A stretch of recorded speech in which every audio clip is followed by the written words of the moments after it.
Hey, I have a Ford CMAX, and recently, for some reason, my display has been showing me this audio off. I get no sound, no action at all on the display console. But I fixed the problem, and I'll show you how to do it. In the passenger side, you go into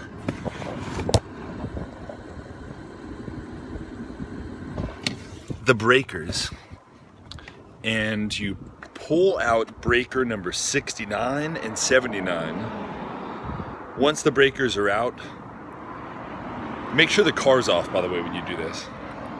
Pull them out, turn the car on and run it for 5 minutes. The display will be blank, but that's okay. Turn the car off, replace the breakers, and I bet your audio is going to work again. Good luck.